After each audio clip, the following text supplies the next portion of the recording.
Welcome back to the Birdhouse Dynasty Show and our Week 3 recap. Right in the middle of our Monday Night Football action, which is at halftime now. All tied up, Baltimore and Detroit at 14. Quite the first half. Went by pretty fast, but yeah, we've got a couple of Detroit running back touchdowns. Monty and Gibbs both getting into the end zone. King Henry scoring from about 25 out, and then Rashad Bateman getting into the end zone just before the half. So we had quite the action in week 3. We had some bounce back performances, we had some injuries, some comebacks, and a lot of blocked kicks. Oh, I don't know if your league gives points for block kicks, but man, this was the week for it. Somehow, Baker pulled out another victory, saving us from that blocked kick debacle against the Jets.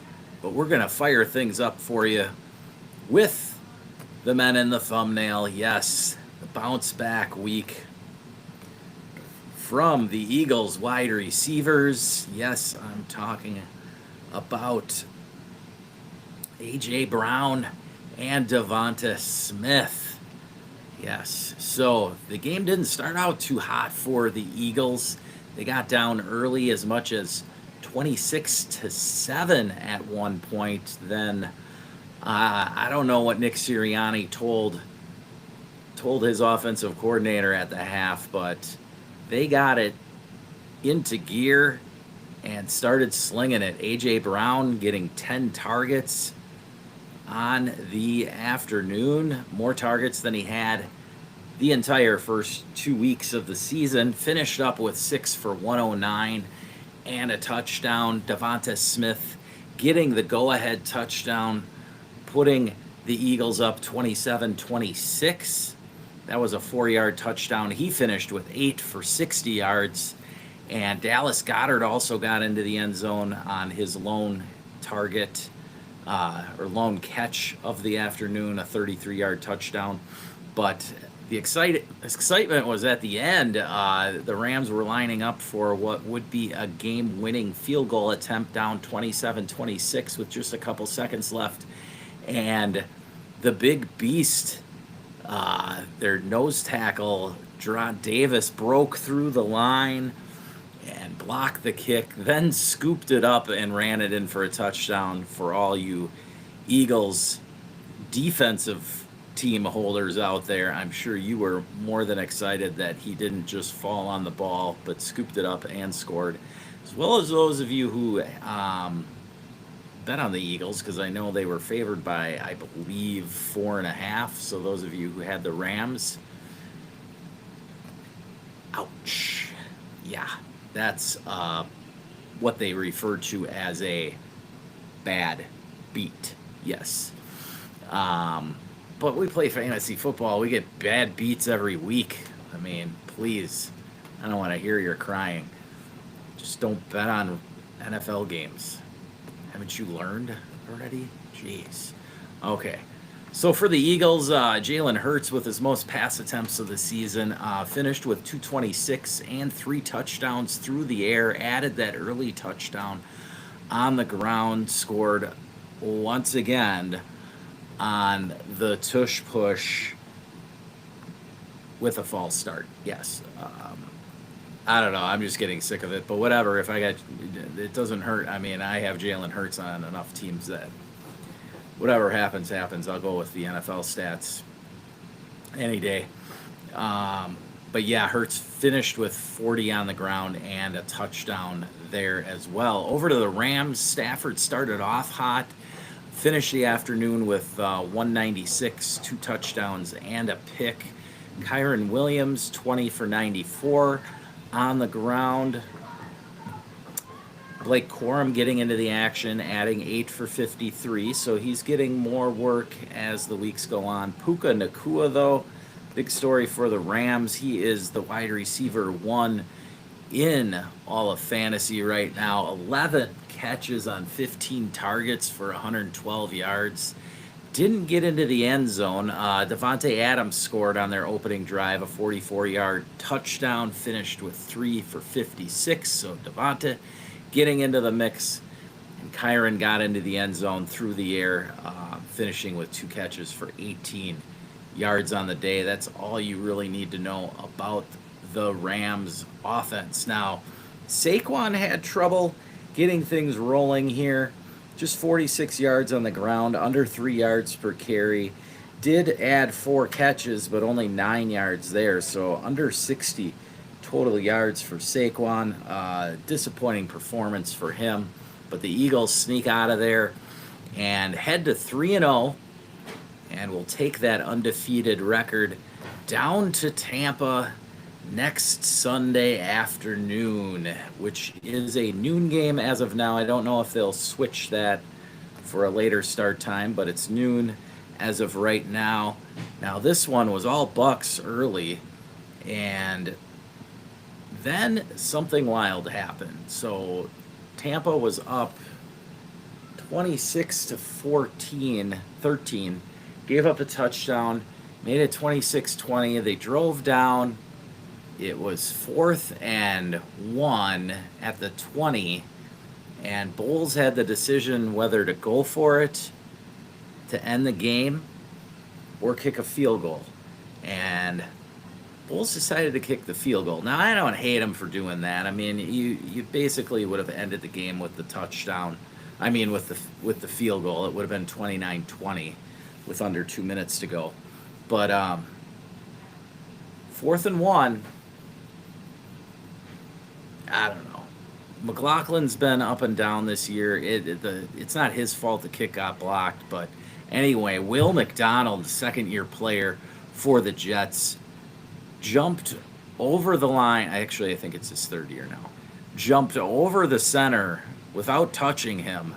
Just annihilated the kick, scooped and took it to the house. Just an amazing play for Will McDonald out of the pride of Waukesha North, but unfortunately I wasn't rooting for him on that one, but it's still a hell of a play.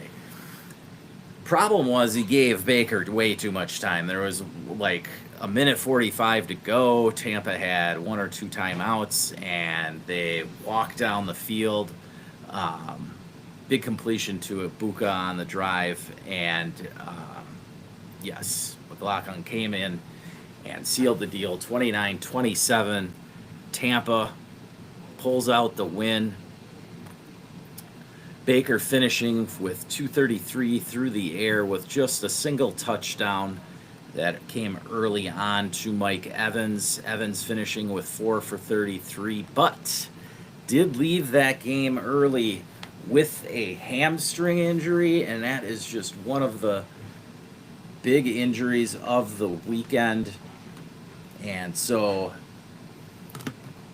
expect Evans to be out anywhere from 2 to 4 weeks with this hamstring, probably similar to last year when he missed about 3.5 games. I think that first game, yeah, it was he dove for a pass on the first drive and was out the rest of that game. So it was almost 4 complete games, but still was able to get back into action and get his 1,000 yards last year. Now this year, we'll see if he can pull it off.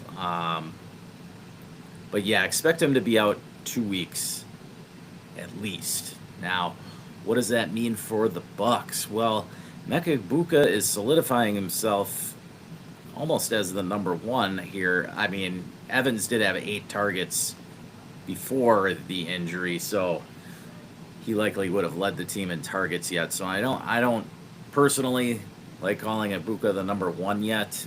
It's a little early on. You can see even old Mike Evans still leading the team in targets pretty much. But Ibuka, solid day. As I said, he had a big catch there at the end.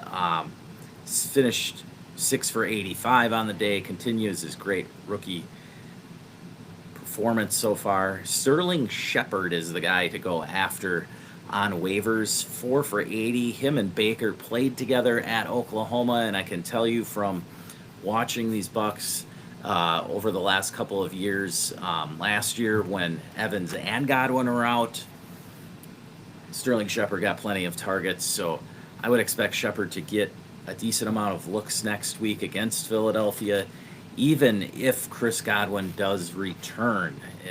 Godwin is questionable for next week. We'll see if he can make it back, but I still expect Shepard to get a decent amount of targets. Also, Tristan Wirfs might be back next week. That should help both the run and pass game for Tampa. Bucky Irving just 66 yards on the ground. Rashad White just 12 yards on the ground. So Bucky having a rough day on the ground. Did pick up 33 yards on 4 catches through the air. So just a hair under 100 yards total for Bucky on the day. Now, for the Jets, Tyrod Taylor was getting the start for the concussed Justin Fields, so we'll see if Fields is ready to be back next week. But in the meantime, Tyrod Taylor went 26 of 36 for 197, 2 touchdowns through the air, 1 to Garrett Wilson, who finished 10 for 84 on the day on 13 targets. And the other went to Alan Lazard late. That was the one that made the score 26-20. But yeah, no run game for the Jets. Breece Hall just 9 of 21 on the ground. Braylon Allen, not a bad average, but just 6 for 30 on the ground. Breece Hall did add 4 for 31 through the air to, I guess, somewhat salvage his fantasy day in a full PPR format, but not much else there going on for the Jets. Mason Taylor just 4 for 18 on the day. Did get 6 targets, so that's good for the rookie out of LSU. But yeah, Tyrod Taylor, it may just be a 1-week performance here.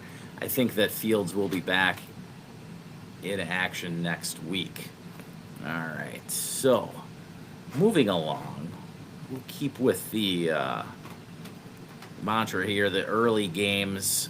We'll head over to the Green Bay Cleveland game, and this one the Packers had control of most of the afternoon, just really couldn't get any points on the board, and unfortunately that came back to bite them. Jordan Love with a late interception, Quinshon Judkins with a big run, getting into the end zone to tie it up. Then I'm trying to remember what happened at the very end. Oh yeah, the blocked field goal attempt.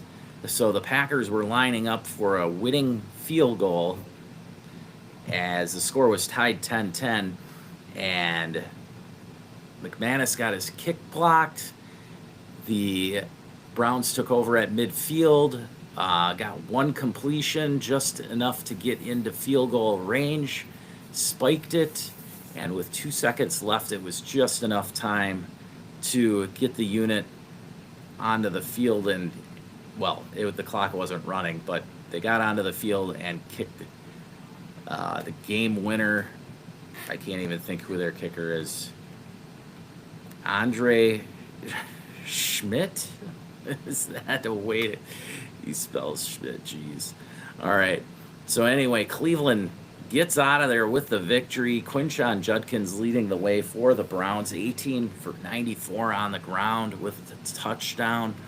Dylan Sampson just 1 carry for 2 yards.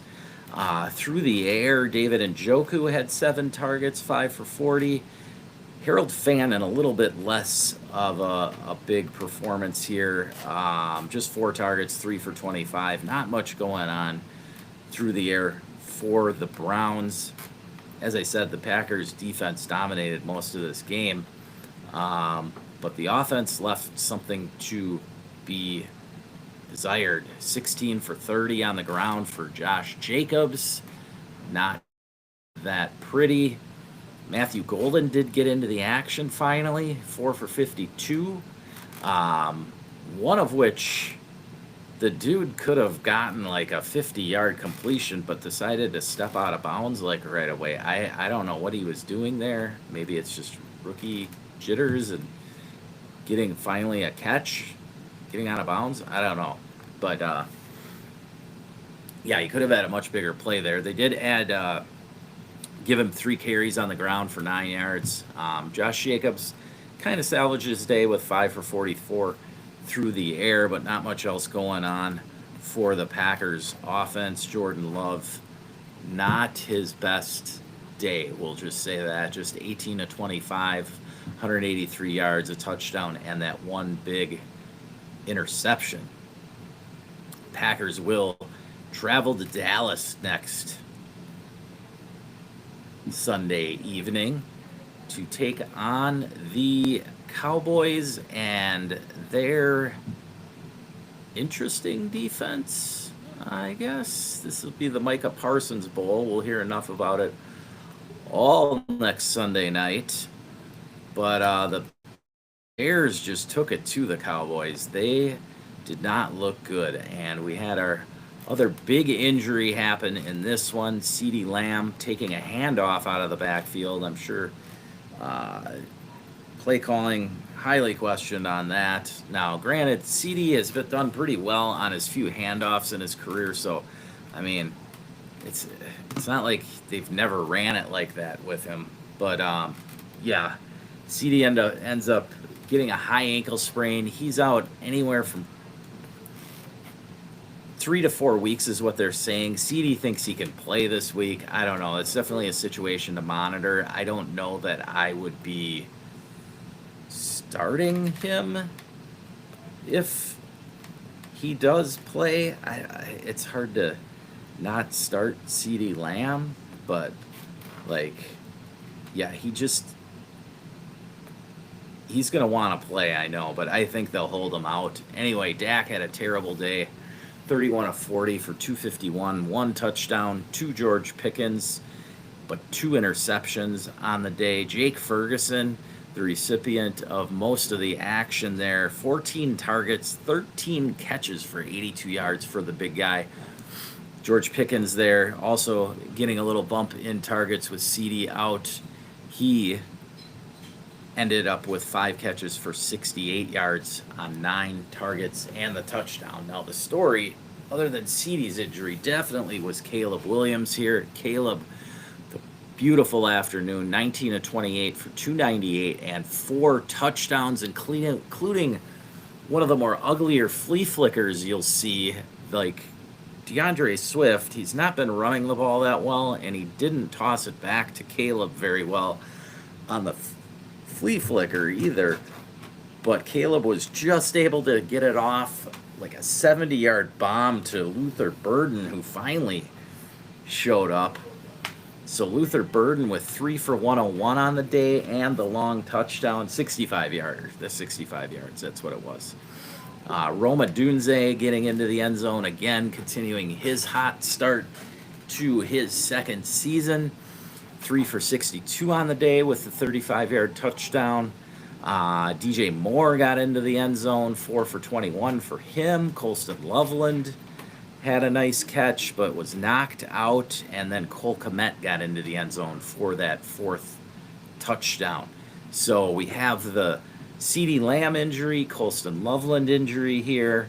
CeeDee injury, obviously, much bigger consequences as the stud receiver goes down. I am not happy about it, but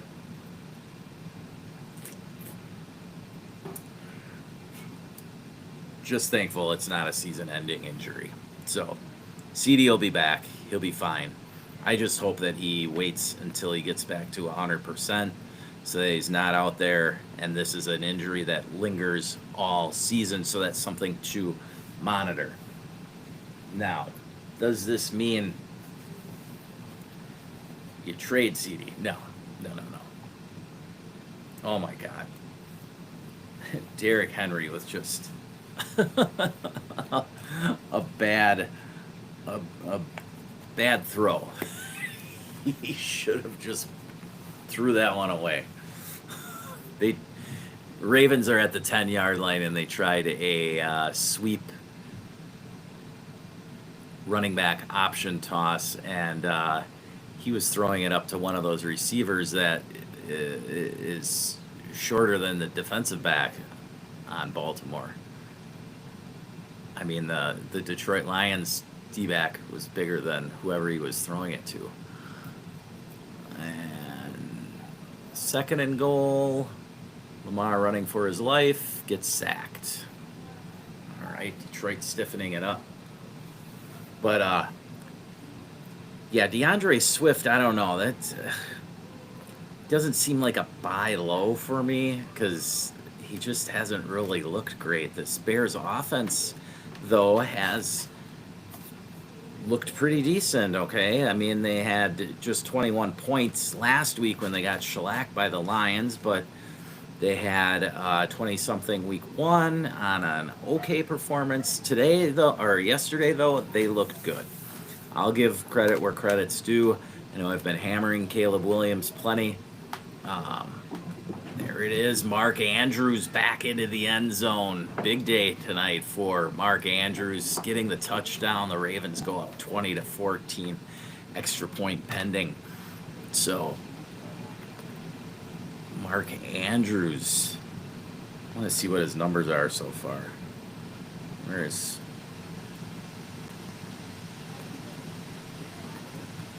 that game?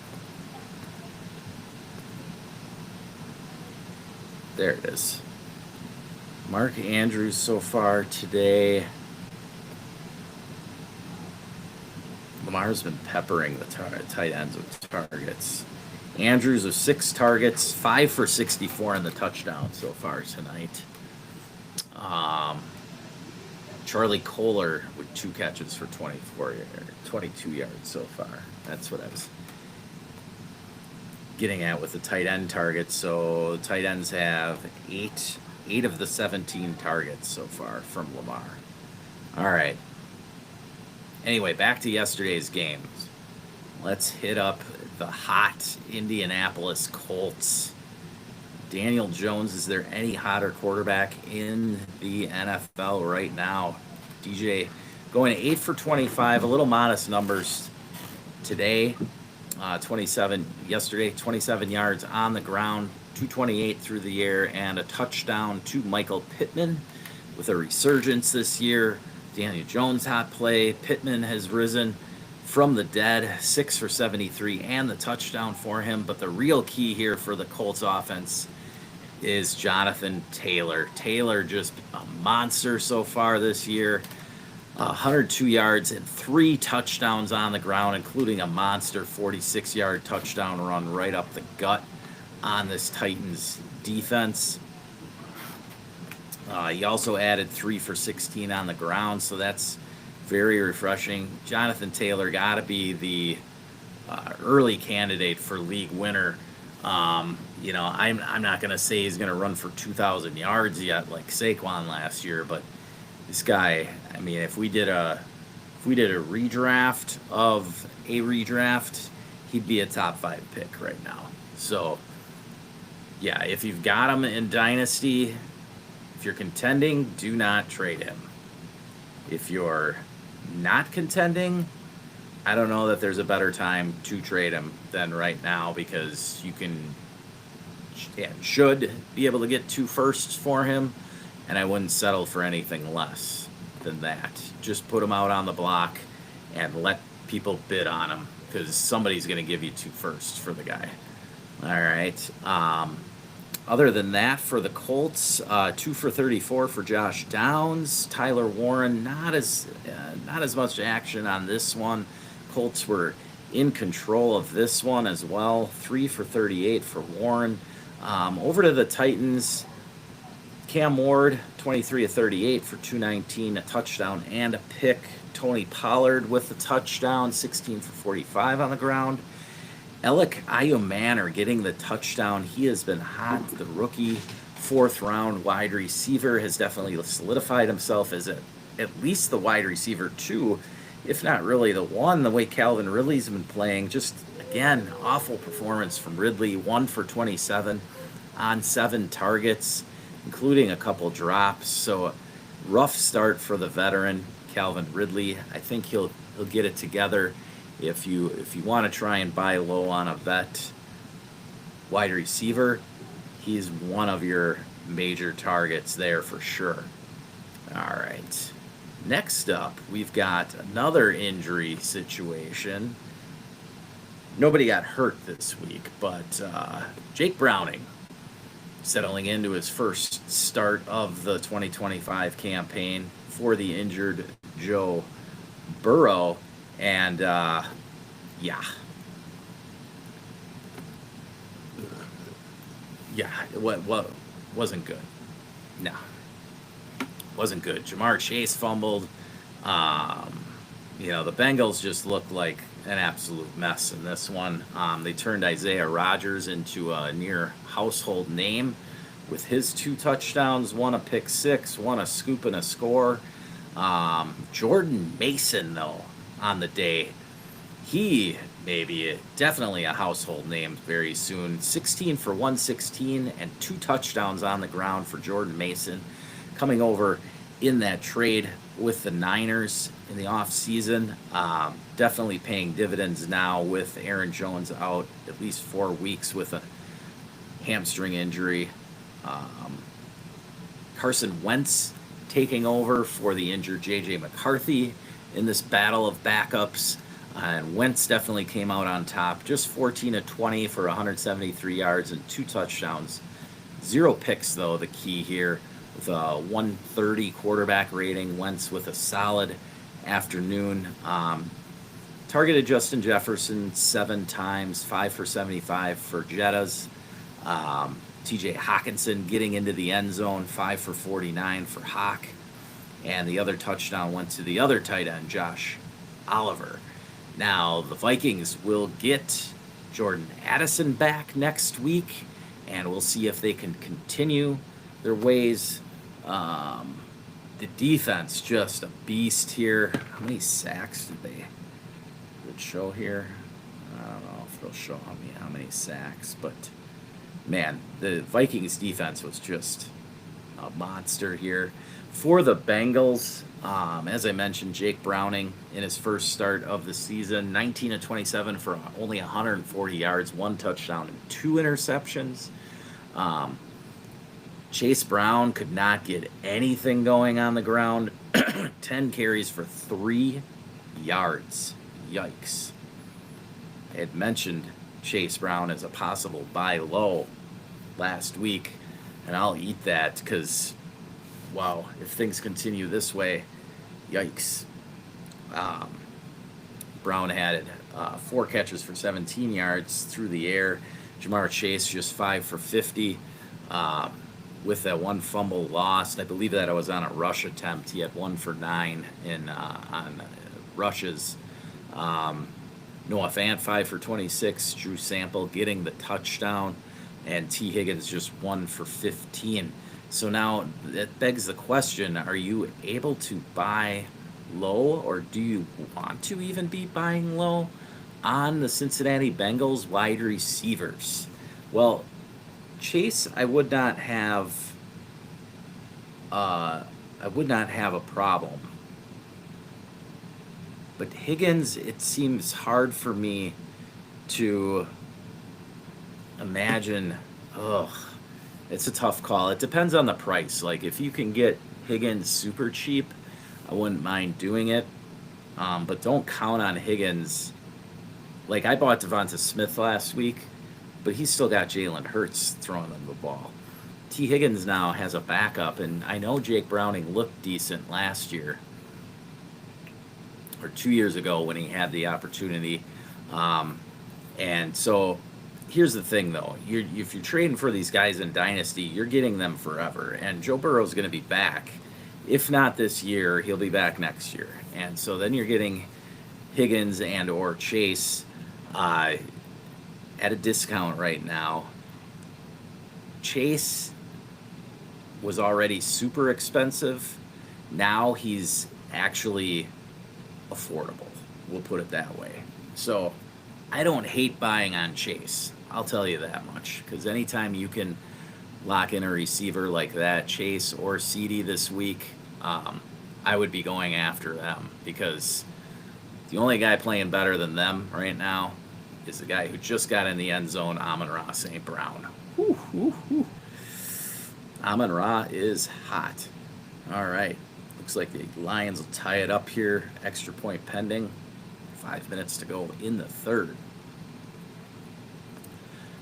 But yeah, that's my 2 cents on the Bengals wide receivers. We'll head over to another struggling receiver room, and that's down in Jacksonville. The Jaguars were able to pull out the 17-10 victory over the Houston Texans. This is a game that many thought would be, myself included, possibly a very high-scoring game. It was much the other way as Travis Etienne got into the end zone, 16 for 56, but that end zone, that touchdown run, the Texans let him walk in so that they could get the ball back. Otherwise, Jacksonville would have had like a 30-yard chip shot for a 13-10 win at the gun. So the Texans let Etienne walk into the end zone to get the ball back, but Stroud threw his second interception on the day. C.J. Stroud just not off to a good start at all this year. 25 of 38 for 204 yards, a touchdown, and 2 picks. That one touchdown, though, was a pretty touchdown to Nico Collins, who did light it up. 11 targets for Nico, 8 for 104, and the 50-yard bomb. On the ground, though, the Texans, not really great. It wasn't terrible. I mean, they averaged over 4 a carry, 9 for 38 for Nick Chubb, 6 for 27 for Woody Marks, but not much else going on there for the Texans. Now, Christian Kirk did have 8 targets, so that's something to note. If his targets are a little more efficient next week, you could see somewhere where he becomes flexible. So he would be a sneaky flex, just because the numbers this week weren't good. Next week they could be much better. Now, on the other side, Trevor Lawrence, 20 of 40. 20 of 40. That's a 50% completion percentage. 56 QB rating. 222 yards, no touchdowns, 1 pick. Did connect with Brian Thomas finally near the end of the game that set up that go-ahead touchdown by Etienne.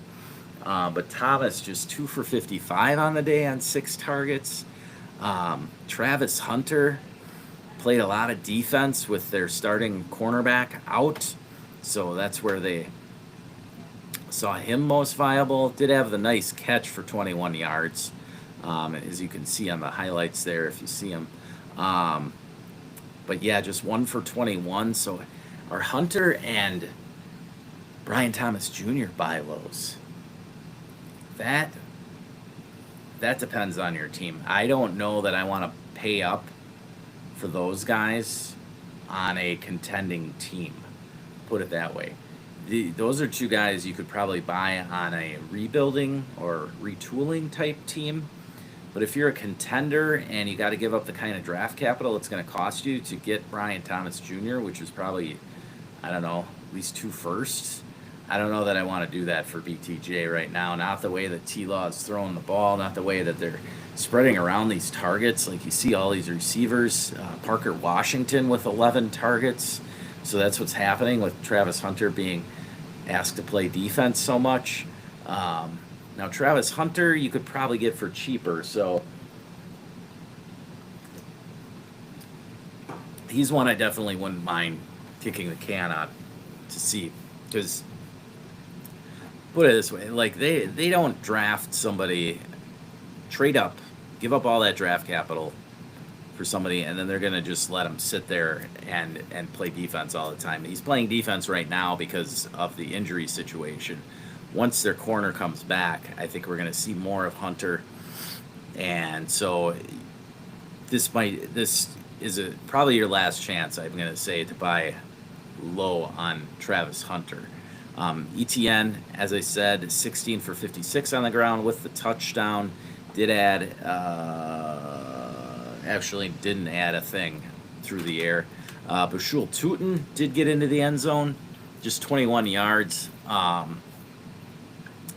But the touchdown, no catches on the day for him either. So that's disheartening to see. T-Law trying to force it downfield, I think, too much there in Jacksonville. So next up, let's see what other early games we got here. Pittsburgh and New England. I know DK got into the end zone, didn't do a whole lot else, but New England struggled on offense. They were fumbling it all over the place. Travion Henderson, for some reason, didn't get in, or when he did get in, didn't look great. I mean, he did have the most carries, was 11 for 28. Ramondre Stevenson, 4 for 18 with 2 fumbles lost. Antonio Gibson, 7 for 28 and a fumble lost. Yeah, just not a good day at all for most of the New England offensive players. Now, Hunter Henry did go 8 for 90 with 2 touchdowns. So you gotta love that for my guy that I predicted to be a top 10 tight end this year. But otherwise, not much going on. The most targets was 4 to Mac Hollins for their receivers. So Hunter Henry definitely laying claim to being the top option there in New England. On the Steelers side of the ball, Caleb Johnson did not get a single touch. Not surprising after his gaffe on the kickoff last week. But Aaron Rodgers with a boring but efficient 16 for 23 for 139, 2 touchdowns and the pick. One of those touchdowns to Calvin Austin, the other to DK. No player over 34 yards receiving. Not shocking from this Arthur Smith offense. Very ugly. Jalen Warren, 18 for 47 on the ground, 5 for 34 through the air. So I guess it's kind of efficient. Salvaging 12 points or so in full PPR. So, yeah, kind of ugly. But nonetheless, gets the job done for the Steelers. His defense held on at the end for the victory there. All right. What other early games? Is there any other early game didn't touch on yet? Yes, Washington and the Raiders. And so here we had Marcus Mariota getting the start for the injured Jaden Daniels. We'll see his update this week. I don't expect it to be another week, but who knows? With a knee injury, we'll see. Mariota with a quiet 15 for 21, 207 yards, and a touchdown, that lone touchdown to Luke McCaffrey. Terry McLaurin did have 3 for 74. I want to check his injury status quick, though. Don't know if he's hurt or not.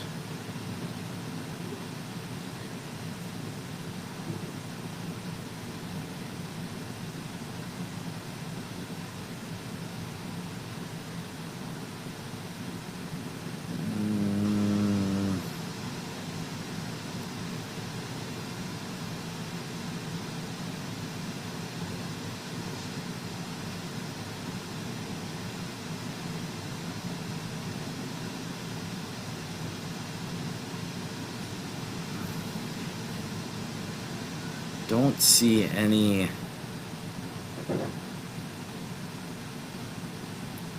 Okay, so he left and did not return. It's a quad injury. If it's a simple contusion, don't expect any missed time. So I think he was just held out because of the score in this one. The Raiders came back and didn't make it interesting. They just made the score look decent. Trey Tucker getting 3 touchdowns on the day, 8 for 145. Your best ball superstar, 61-yard touchdown, saved Geno Smith's day, fantasy-wise, who finished 2 for 289 and 3 touchdowns. But Ashton Jeanty, again, just not being able to get it done. Did have an 18-yard run. Finished the day 17 for 63. But yeah, not the ideal start for Ashton Jeanty owners.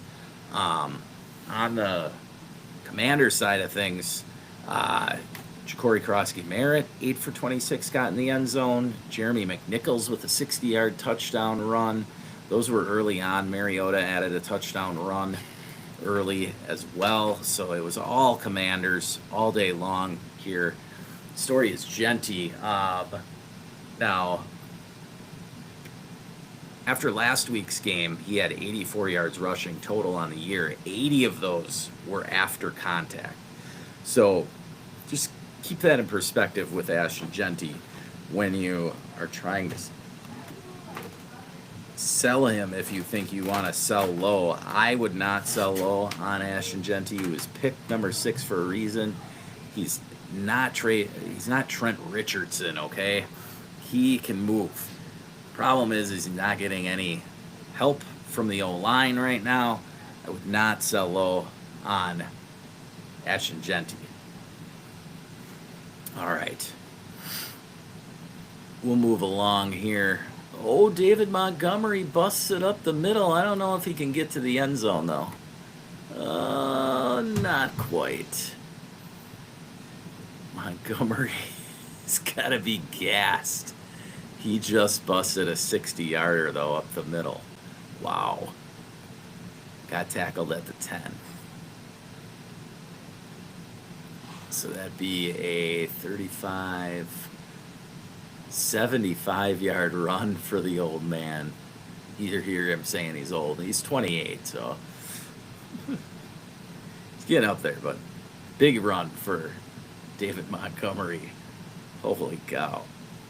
All right. Next up, we got one more. Yeah, one more early action game. This one was all Carolina. Hopefully you didn't pick up that Falcons D expecting something, because yikes. This was an ugly one. Bryce Young, nothing really to speak of other than the early touchdown run that he had. Otherwise, 16 of 24 for just 121 yards. Tech McMillan, only 3 for 48. Did have 8 targets, though, so keeping that target share up. But again, this game was out of reach early. Chuba Hubbard, just 17 of 73. Rico Dowdle added 30 yards and a touchdown on the ground. This one was all Carolina's defense, as Michael Penix really struggled. 18 of 36 through the air for 172 and 2 interceptions. Bijan did get going a little on the ground, 13 for 72, added 5 for 39 through the air. So Bijan definitely had a decent day without getting into the end zone. But not much else going on for the Falcons offensively. 8 targets for Drake London, 11 targets for Darnell Mooney. Neither had a touchdown, though, so just 5 for 55 for London, 4 for 44 for Mooney. Kyle Pitts, 4 for 39 on 6 targets there. So an ugly one for Atlanta. But Michael Penix did not lose his starting job, as even though he was benched late, they've already said that he's the starter next week, so no one need to be worried there. Let's go over and check out big game in the afternoon. That was Denver and the Chargers.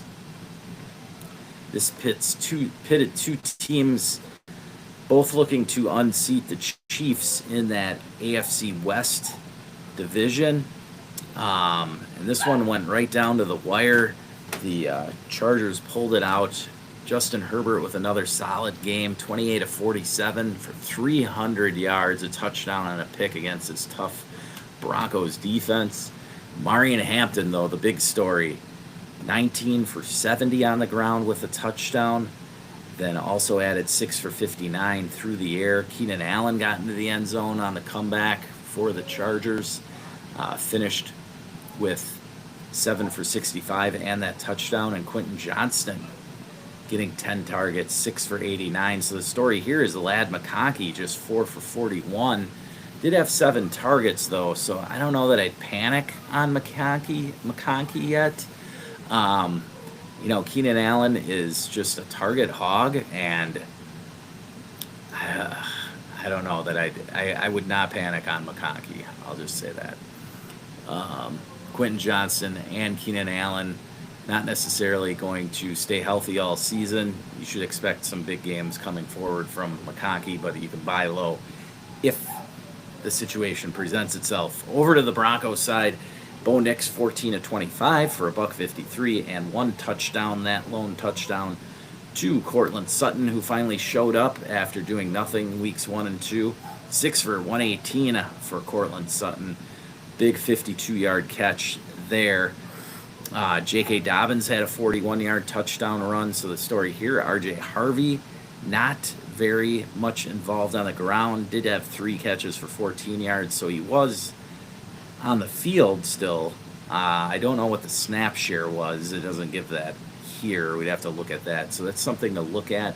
But R.J. Harvey, definitely somebody you could probably buy pretty low on in a redraft format. Dynasty-wise, again, if you're a rebuilder, not a bad time to try and kick the tires. If you could get him for a second, I would definitely do that. So see what your RJ Harvey owner in your league is thinking at this time, because I still believe in the talent there. All right.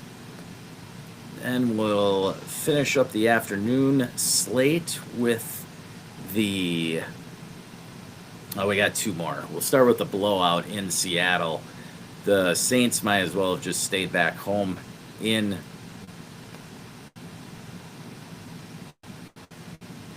the Big Easy. I mean, it was just all Seattle, all game long. They were up 38-6 at the half. Kenny Walker got into the end zone twice. Didn't look great, but finished with 16 for 38. Got the 2 touchdowns. So anybody who started Walker again this week, which I can't imagine you didn't after last week's big performance. So Kenny Walker still looking solid. Now, Zach Charbonnet was out, so that meant George Halani got some work. Just 10 for 27 for him, though.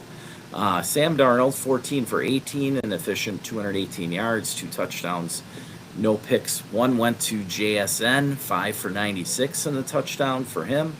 And the other went to Torrey Horton, the rookie, starting off pretty hot, 3 for 32 and the touchdown. Cooper Kupp just 2 for 31, though, for Seattle. Then over to the Saints, just a gross day. 28 for 39, 218, a touchdown and a pick for Spencer Rattler. Alvin Kamara, nothing really going there. 18 for 42 on the ground, just 1 catch. So Kamara having trouble getting things going this year. Maybe a buy low there. I don't know. I mean, the possibility is always that he gets traded later in the season. Oh, and the Lions. Ben Johnson might not be there, but they still got some tricks. That one was a handoff to Amon-Ra, shoveled it to Jahmyr Gibbs for the 4-yard touchdown run. That's Gibbs' second touchdown on the day. Now it'll be 28-21 Detroit after this extra point. But yeah, back to the Saints. Chris Olave with 14 targets on the day, so 10 for 57 only. Rashid Shaheed on 6 targets, went 4 for 42.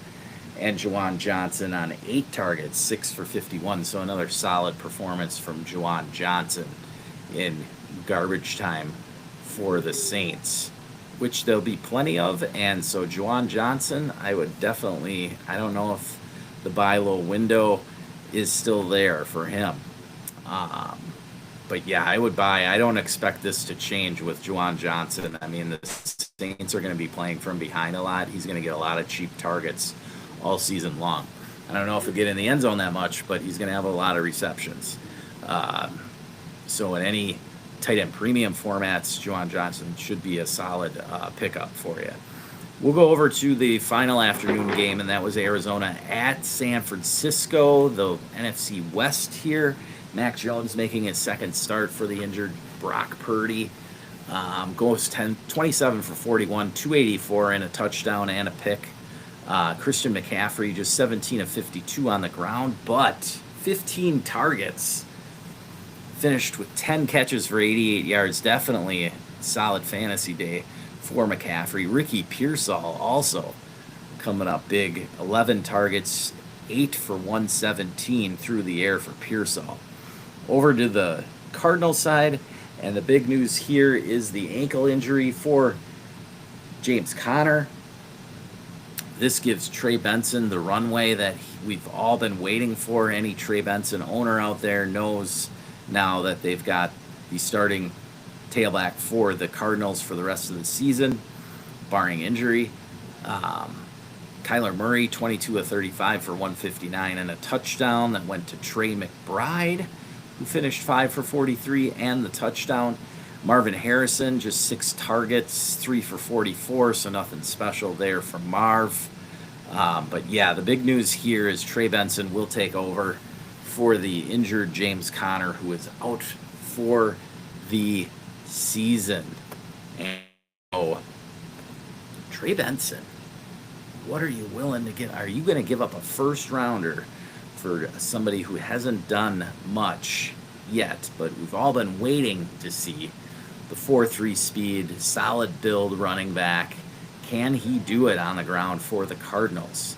The Cardinals, a sneaky, decent offense. They finished like 12th in yards per game last year, 13th in scoring, I believe. And so they have the framework to get Benson home many weeks. It's just a matter of, can he actually get going? Can his vision improve? That's been his problem so far, where he's been relegated to like third down work. But we'll see. It's not something I'm gonna try. I don't want to offer a first for Trey Benson. I want to see it maybe for a couple weeks. Then I would try that. But then by then it'll be too late. So I'd maybe try and get Benson in a package is what I would do, is Benson plus a wide receiver for a bigger trade, something like that, where you have something to fall back on if you're getting a solid receiver in return as well, so that you're not like putting your eggs all in the basket of Trey Benson. Now, if you had James Conner and didn't have Benson already, now it's going to be a tough time to get him for you there. But we'll finish things off with the last game of the night, and that was the Sunday night snoozer that was the Chiefs visiting the Big Apple, taking on the Giants. And man, if Russell Wilson isn't done yet, I don't know what Brian Daboll is waiting for. He has not committed to who's starting next week, but man, Russ, 18 of 32 for 160 yards, no touchdowns, and 2 picks. Malik Neighbors getting 7 targets, but just 2 for 13 on the day. Cam Scatterbo is the news for the Giants, as Tyron Tracy separated his shoulder. So Scatterbo already had kind of not taken over that backfield, but had leapfrogged Tracy. And now he definitely, the next few weeks, will be getting a good amount of work. They still have Devin Singletary, but I think Scatterbo will be getting a few extra touches. He had 10 for 60 and a touchdown yesterday, 6 for 61 through the air, so a very solid performance from Cam there. Over to the Chiefs, and it was a quiet, efficient 22 of 37 for 224 and the 1 touchdown for Patrick Mahomes to Tyquan Thornton again. Seems to be his favorite guy now over the last couple of weeks, so definitely go and scoop him up if he's available on waivers in any format, because he went 5 for 71. We still have a few weeks before Rashee Rice comes back, and Xavier Worthy still nursing that shoulder injury, so we don't know his timetable really. So yeah, go ahead and scoop up Tyquan Thornton. Juju Smith-Schuster just 4 for 55, pretty much what he does every week right now. And Hollywood Brown just 4 for 42. So nothing like what we got week 1 with those 15 targets to Hollywood. Travis Kelce, 4 for 26 on the day. So yeah, In the backfield, nothing special for the Chiefs. Pacheco 10 for 45, Kareem Hunt 10 for 34, and steals the goal line touchdown. Um, Brashard Smith added 2 for 13 there. So Chiefs, no fireworks on offense other than if you had Tyquan Thornton in a best ball. I can't imagine you were starting him in a redraft, but if it's a deeper league, maybe. But anyway, uh, way to get in the win column for the Chiefs traveling to New York. And yeah, I didn't want to. I almost said stealing one from the Giants, but I pretty much think everybody was expecting the Chiefs to pull that one out. So we got a good one going here. 13 minutes to go in the fourth. Lions up 28-21. Ravens driving. They are down to the 32-yard line of the Lions. So we should have a great finish here tonight on Monday Night Football. We'll be back later this week, of course, with the Dynasty Trade Show. So plenty of trade action to go on this week. We didn't have the QB injuries like last week, but we had CD go down, Mike Evans go down, James Conner go down for the year. So there's plenty of big names getting injured. Then there's plenty of big names such as Chase Brown that didn't perform well, so he may be traded a bunch this week, I could see. So a lot of interesting names out there that could get dealt this week.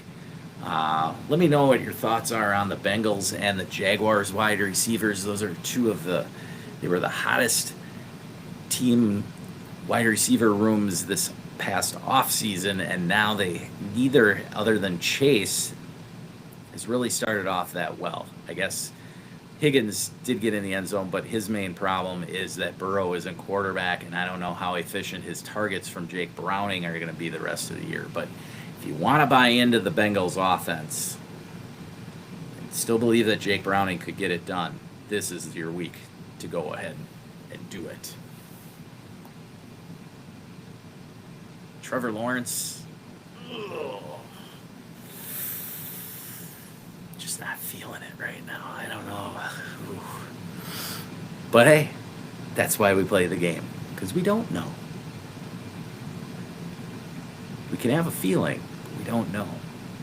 That reminds you, I want you to enjoy the rest of this game, and remember, never stop working.